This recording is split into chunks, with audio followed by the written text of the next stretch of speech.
following is an AZPM original production.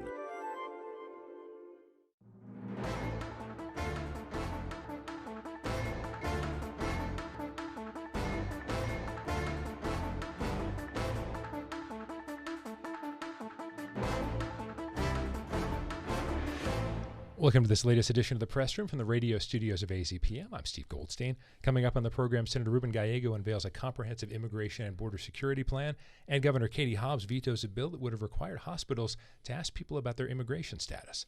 With me to talk about these and other topics are Schmidt of the Tucson Spotlight, Paul Ingram of the Tucson Sentinel, Rafael Carranza of AZ Luminaria, and Christopher Conover of AZPM News. Welcome to all of you. Thanks for being here. So, Caitlin, Senator Gallego made news earlier this week introducing this outline of a plan that some would describe as quote-unquote comprehensive, a word we've heard in the past. What do you make of the timing of it? What do you make of what you've read about the package? I mean, I certainly think it's a signpost of what we've been talking about for the past several months here, is that these border issues continue to kind of define the political arena right now. And I mean, if he wants to have a seat at the table, if he wants to be a part of the conversations, I think he's going to have to get on board. So perhaps, producing a bill like this that gives a little, that takes a little, is maybe the best way to start a conversation, to make some concessions, to make some asks. I mean, it includes a legal path to citizenship, but it also includes strengthened border security, some increased funding, which Republicans have been asking. So, I mean, it seems a little bit like an olive branch at this point. I want to get into some specifics, but Rafa, what was your initial reaction to the fact that, again, came out earlier this week on Monday, and it really sort of blew away all the cable networks? He appeared on all of them.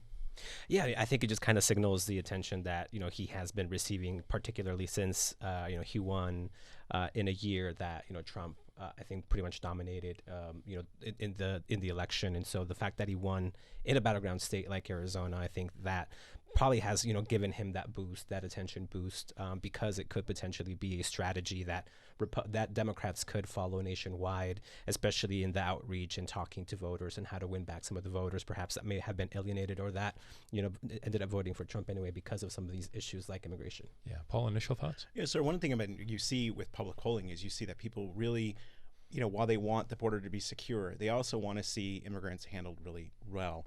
They want to see dreamers being given a pathway to citizenship. They want to see lots of things that are more humanitarian. So, I think for Gallego to show that he's kind of in this line, that he's in this space, is actually a really good sign for him. It also shows that he's going to be able to maybe move the Democrats and actually get some policy done. Yeah. Chris, you were on a conference call earlier Thursday. What did you hear from Gallego? He did a conference call with reporters, and very much what everybody else has been talking about. It's still, I hate to steal a line from President Trump, but in many ways it's the concept of a plan. We don't have a bill yet. Mm-hmm.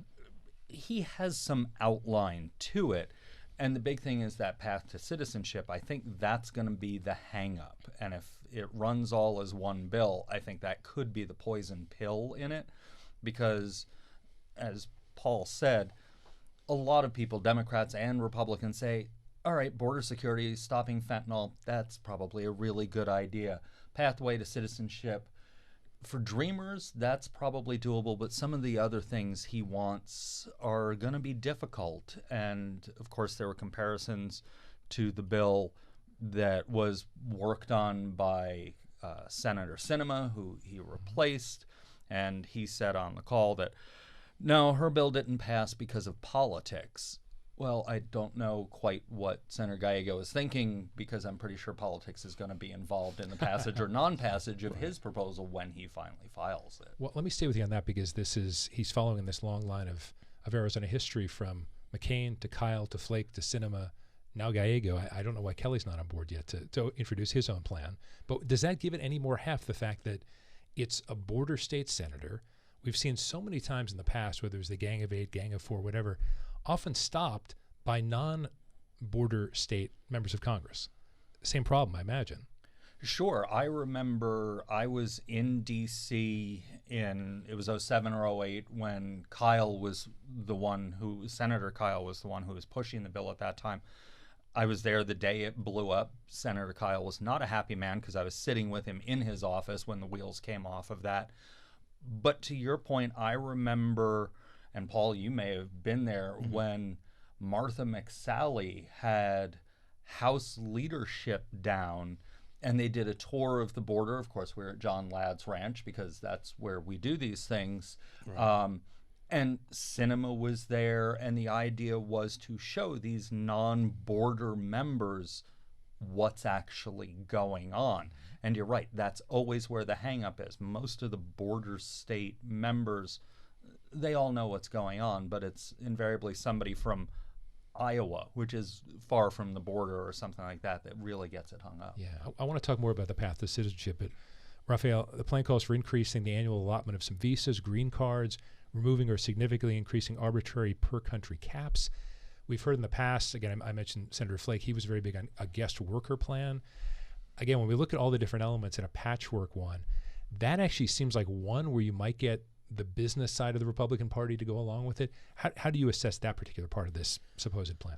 Well, I think that becomes, when it's made in an economic argument, then I think that it does have a lot of support. It tends to have a lot of support from a lot of business leaders, which includes a lot of Republicans. But I think we've seen that, at times that has not been enough. And I think ultimately, if there's no political will from Republicans, who honestly right now kind of have the upper hand when it comes to immigration, they kind of dominate that conversation and set the agenda, set the tone for, for that particular topic. And I think what we saw with Sinema, for example, is that she at least had some of those relationships with Republicans, and was able to kind of bring them to the table to at least talk about that. Even though ultimately, the last time with her bill, the larger Republican caucus kind of shied away from that, but I think that's going to become like a big challenge. But it is kind of at least a way into some of these circles, reaching out to some of the Republican business leaders. Caitlin, that's an interesting point about Senator Sinema, in the sense that there were some Republicans who got along with her. Not to say Senator Gallego won't do that, but this is his first term in the Senate. I don't know. That's why I sort of come back to the timing of it. What do you make of the timing this early? What is it, 4 months into his first term? Yeah, things have been moving pretty fast for this term for everyone. So it's time to get moving, right? Start building those relationships. I think that we have seen things honestly moving at a faster pace than I ever recall coming down from a federal level. So really, probably there isn't time to waste in building bridges, in getting out there and getting his name known, and in forging some of those relationships that might help advance this bill or other policy that he wants to put forward. I find that caps part and removing some of the caps really interesting, because we've seen President Trump remove some of the special status for groups like Cubans, and having lived and worked in Florida for so many years, old school Republicans, Reagan Republicans, Bush Republicans, when I was there, they were almost sacred. I mean, that was a communist nation, just off our border, anything we could do to protect them and help them. And now it's like, send them back. It's in court, of course, so it's going to be a really interesting, but it's a change in the Republican Party. Yeah. Paul, what are your thoughts about the economic aspect first? The economic aspect is actually really huge, and I think it's sometimes undersold. One of the things too is there's also port infrastructure rebuilds, which is a huge issue for Arizona. We have 3 major ports. It's a vast amount of money is flowing through there all the time, and we haven't historically spent a lot of time putting money towards those things. One of the other things too is, of course, with port infrastructure comes the ability to intercept drugs. There's more of the non-intrusive inspections machines. That's something that Gallego last year came out and really talked about when he was in a press conference in Nogales.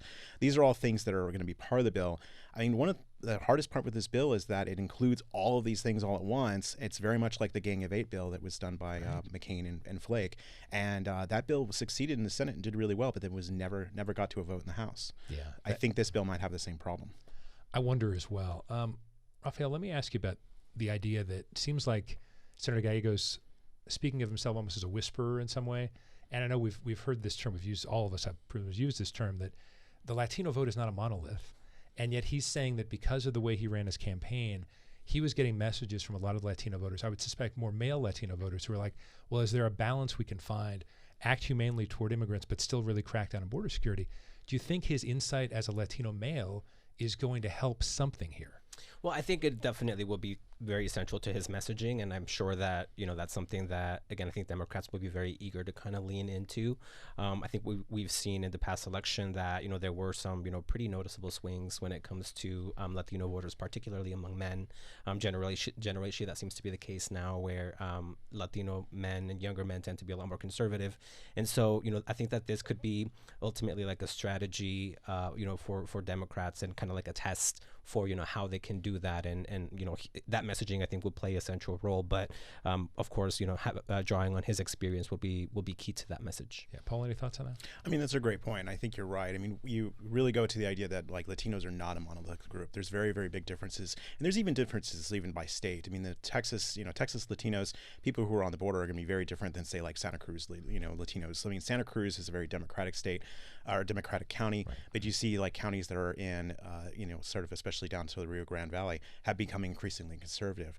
So, it's, I think, very important to think about how these groups are going to be different, how people are going to vote differently, how the priorities are different. And I think maybe Gallego kind of sort of is able to set the tone of saying he said, I think was an interesting line, we don't have to make a choice between handling people well and also having border security. We can do both, but we have to sort of thread that needle. And maybe he might be the guy who can actually do this. Yeah, so even though we are recording this, we're not going to remember any predictions here, I promise. But Kaylin, do you think there actually is some kind of groundwork to, at some point, there's something to watch in the next 6 to 9 months that maybe we'll see conversations that maybe we didn't expect to see, especially with the way the Trump administration is pushing mostly one side of this argument, which is not the side Gallego's on?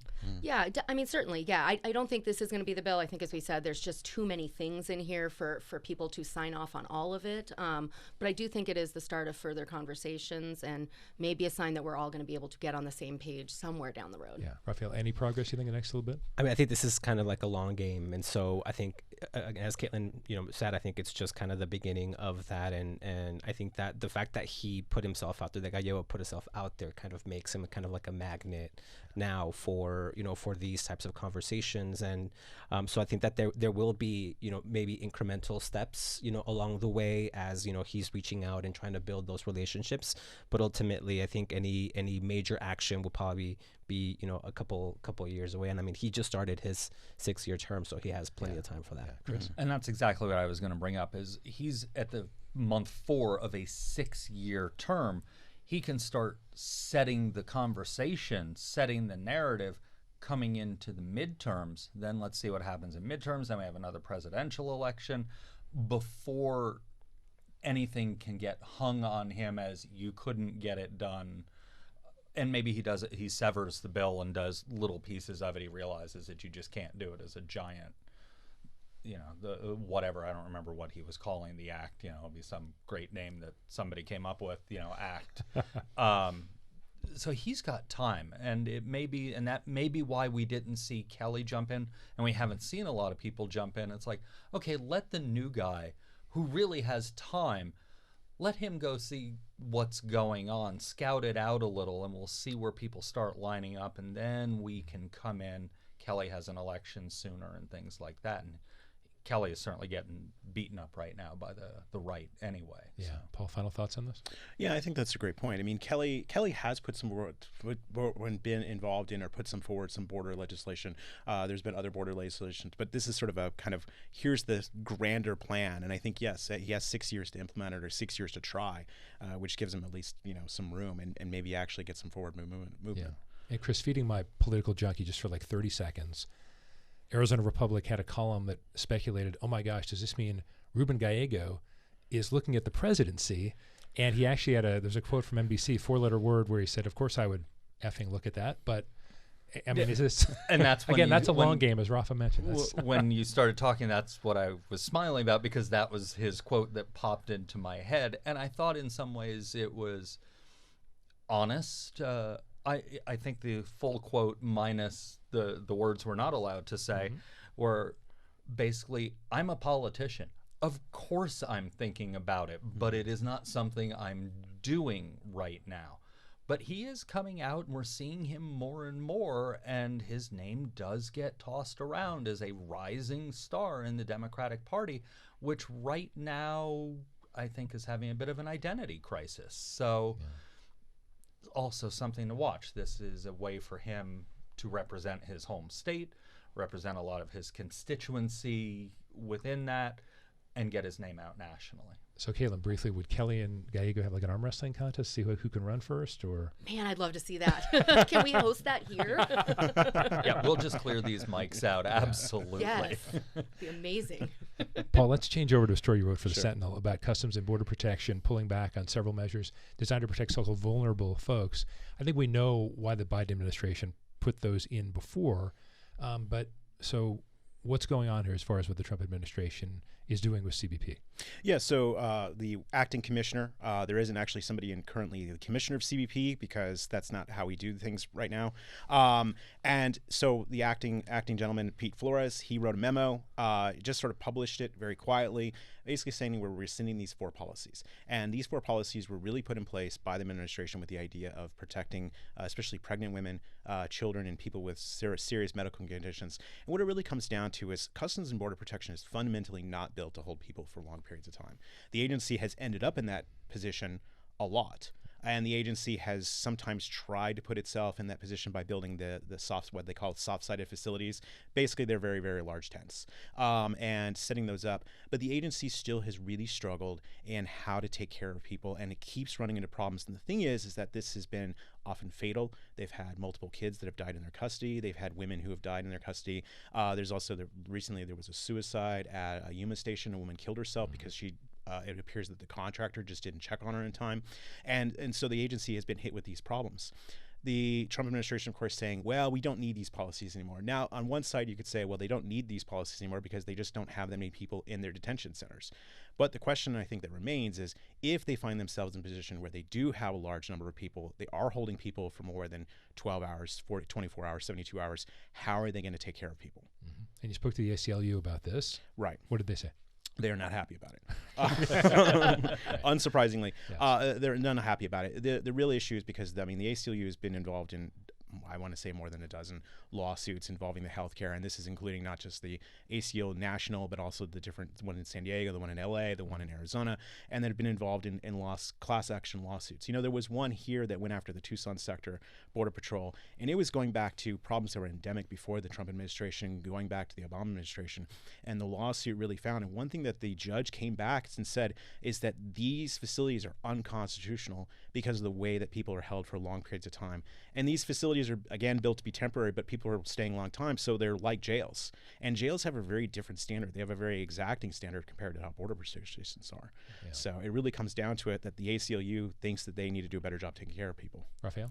Well, I would say I think this also kind of comes, it's kind of part of a broader kind of shift and change in tone, in that they're also trying to find ways to discourage people from come. We know that, by reducing, for example, the humanitarian parole program, they're trying to, get that message out that even if you get here, it doesn't matter if you are a child, if you come with, as a family unit, that you're not going to be allowed into the country. And even though, as Paul mentioned, the numbers are kind of low right now, that still has kind of played out. We've seen, for example, that I think when they released the latest numbers for April, I think it showed that they had only allowed about 4 people in on humanitarian reasons throughout the entire border. And so I think that kind of just speaks to kind of the larger kind of shift that they're really trying to try to signal a message out there that even if you come, there's no guarantee that you're going to get into the country. Yeah, Caitlin, brief thoughts on this? Yeah, I think it's kind of par for the course with what we've been told is going to happen and with what we're seeing happening. Yeah, Chris? I think the part that for me struck me as ironic is, as I was reading Paul's article and doing some research on all of this, it mentioned that over time a number of women had babies in Border Patrol facilities, which therefore makes those children U.S. citizens. And as I was reading it, I was listening to the U.S. Supreme Court arguments on whether or not birthright citizenship is going to remain in the way it is written now. So it all plays in together, all these things that seem like they aren't related are all of a sudden, especially when you get a group of us sitting around a table. All right, let's move on to earlier this week, Governor Hobbs vetoed a long list of bills, including one that would have required hospitals that accept Medicaid funding to ask about a patient's immigration status. Sponsor Senator Wendy Rogers basically said it's a data collection, in essence. I don't know that Governor Hobbs believed that because she vetoed it. Chris, what do you make of the premise of the bill? And then Governor Hobbs, I don't think a big surprise she vetoed this. No surprise at all. And I think everybody who is opposed to that bill, obviously Senator Rogers was not opposed to it, nor was a majority of the legislature. What do you do with that data? Data just doesn't sit out there. Something gets done with it. And there are concerns, and there are examples that back up the concerns, that if you begin asking that question, will it have a chilling effect for people who need health care, possibly in an emergency situation, not wanting to go and get the care they need because they're going to have to ask questions, even if it is just put off in some database in the cloud forever. So, and not surprising that Governor Hobbs vetoed that.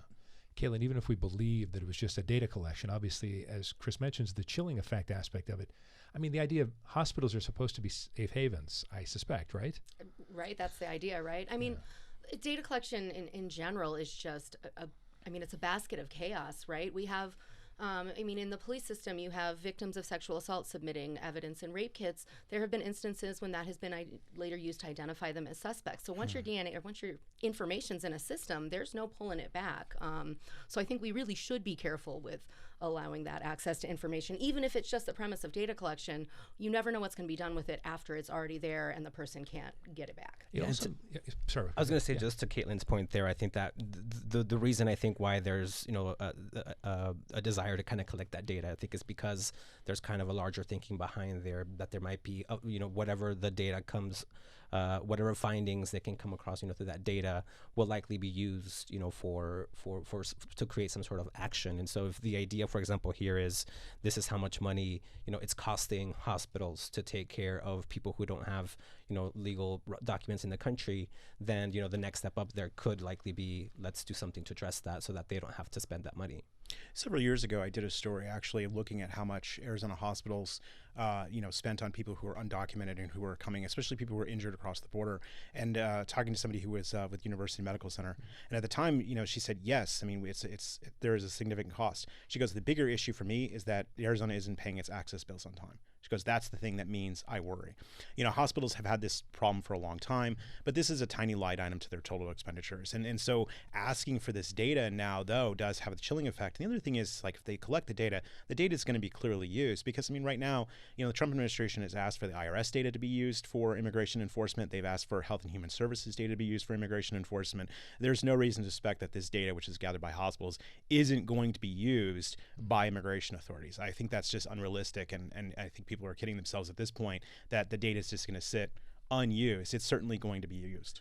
And I think when it comes to data, and so many of these bills, in the long term, it could have turned around and bit Wendy Rogers, because now we have that data, and maybe an administration, I won't even say the Trump administration, but an administration, as Paul said, is not paying its bills, and now it's the basis of a lawsuit. Arizona suing somebody who Wendy Rogers might support. It's like, thank you, Senator Rogers, for giving us the basis for the lawsuit to sue the people you like. So again, you don't know what that data is going to be used for. Well, Caitlin, I'm even struck by the idea that we've talked about Juan Ciscomani and whether he's going to oppose certain level of Medicaid cuts.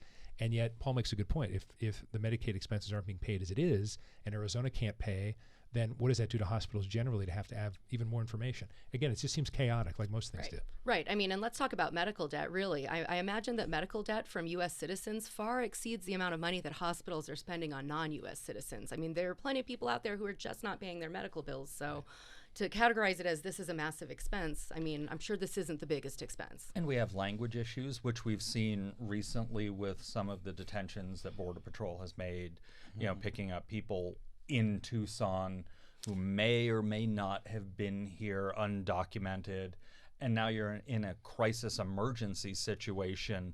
language issues and all kinds of things. It's ripe for problems. And it's really also ripe for problems because you have people who will have, like, you're looking for people who have like flu or endemic care who just aren't going to come to the hospital. It's not going to be the emergency situations per se. It's going to be people who have long-term health problems. So those health problems get worse. You know, one of the things like during the COVID pandemic, I mean, there was lots of people who didn't go to the hospital, and then they had more significant health consequences a year, 2 years later. You're going to see in a large population that's going to be in the sort of same state, which means ultimately you're going to end up spending more on their medical care because of that.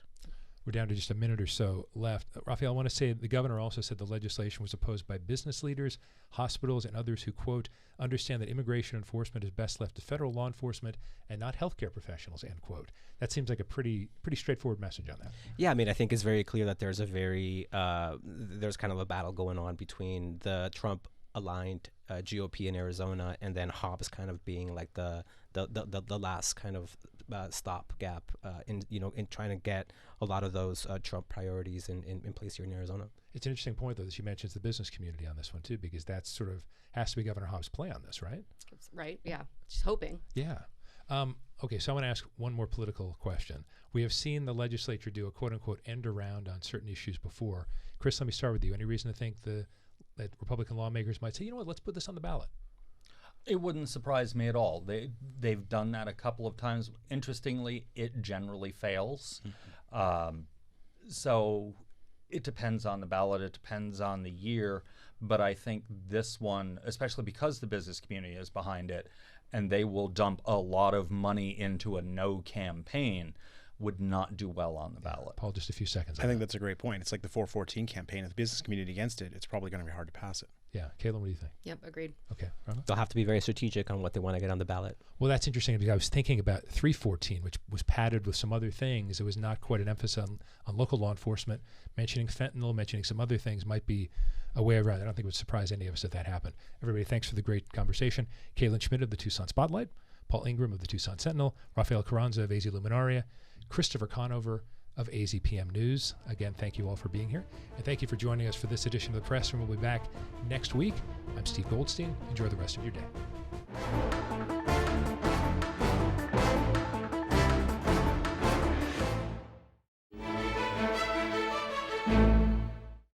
Thanks for watching The Press Room here on YouTube. If you have a question about what our panel discussed, or if you'd like to see something covered in an upcoming show, please leave a comment below. And make sure you subscribe to see our episodes early. If you'd like to support our show, visit azpm.org/pressroom. Now here is more of what we think you might like.